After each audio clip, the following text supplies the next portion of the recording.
Europe's wake-up call, that's the focus of tonight's Angle. I'm looking at people that are being killed, and they're Russian and Ukrainian people, but they're people. Doesn't matter where they're from on the whole planet. And I think I have the power to end this war. And living up to his promise, President Trump sent his diplomatic team to Riyadh, Saudi Arabia, to meet with a Russian delegation. Today is the first step of a long and difficult journey, but an important one. And President Trump is committed to bringing an end to this conflict. He wants it to end in a way that's fair. He wants it to end in a way that's sustainable and enduring, not that leads to another conflict in 2 to 3 years. Now, ending this bloodshed, the killing, in a war that had reached a stalemate long ago, that certainly sounds reasonable. And we know it's what Americans want. It's part of the reason they voted for Trump. But from the cheerleaders of endless wars, the response was predictable. As a series of Trump administration officials essentially trying to bully Ukraine into giving up lots of its natural resources. Ukrainians are very nervous. They are potentially being set up to be carved up between Presidents Trump and President Putin. By the way, this is why we need Elbridge Colby in there at the Pentagon to bolster the America First MAGA agenda. I understand there's some people in the Senate who might be giving him a hard time. He's fantastic and totally on board with what Trump wants to do in Ukraine, vis-a-vis China, and all around the world. But everyone's still holding on to this war. They've lost touch with reality. Some, by the way, were literally reduced to tears after Vance delivered his blunt message. After the speech of Vice President Vance on Friday, we have to fear that our common value base is not that common anymore. Let me conclude, and this becomes difficult.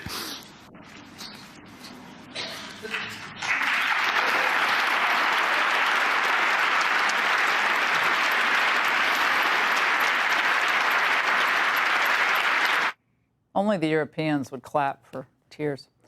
All right, the globalist chorus was horrified that an American vice president actually traveled to Europe and represented American interests. Lecturing them about democracy at a time when there are so many questions about democratic values being observed and upheld in the United States, it seemed particularly inappropriate. Totally appropriate. The American people do not have a permanent obligation to protect Europe no matter what. As though Europe's some beloved elderly relative and it's our job to pay for the cost of the nursing home. It's absurd. Now, let's just understand what we're talking about. The European Union has a population of around 450 million people. We're about 350. Its GDP is around 17 trillion euros.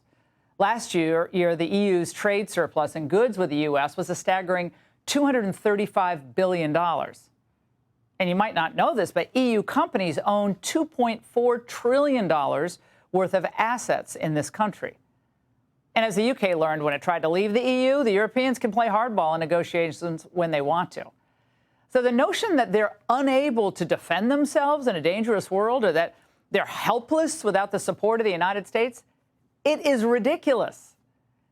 And there's another point, one that Vice President Vance made very well. The Europeans, for the most part, do not share our values. Americans overwhelmingly, well, we believe in free speech, not the Europeans. We were with state police as they raided this apartment in northwest Germany. Inside, 6 armed officers searched a suspect's home, then seized his laptop and cell phone. Those electronics may have been used to commit a crime. The crime, posting a racist cartoon online. At the exact same time across Germany, more than 50 similar raids played out. Now, Europeans believe that governments should be able to restrain speech. Despicable speech is the type you have to protect if you believe in free speech, but speech that they consider harmful.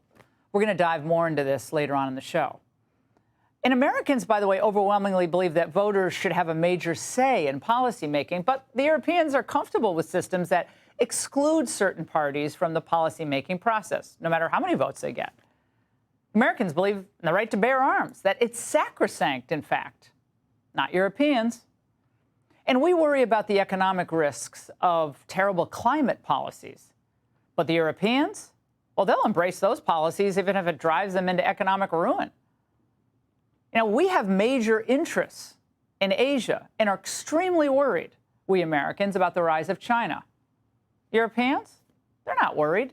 They overwhelmingly disapprove of President Trump and his stance vis-a-vis China. But Americans, we're giving him all-time record-high approval ratings.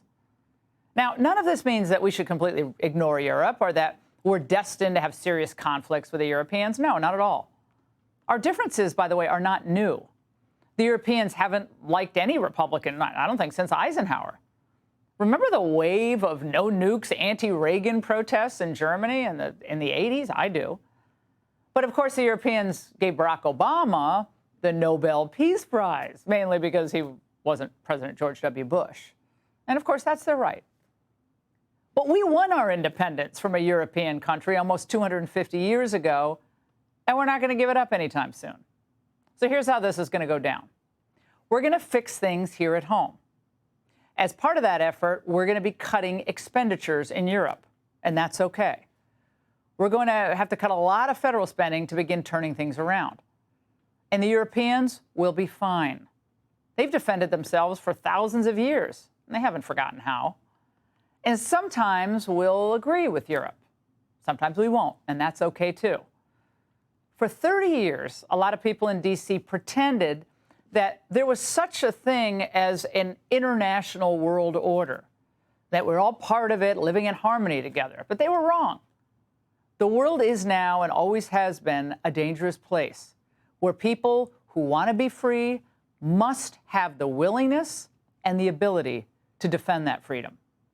And finally, we have a president now who understands that reality, yay, and who's going to look out for our interests. That makes Europe very nervous. Instead, we used to have a president who just does what everyone else wanted. But Europe will get used to this new world order, and we'll all be better off as a result. And that's the angle.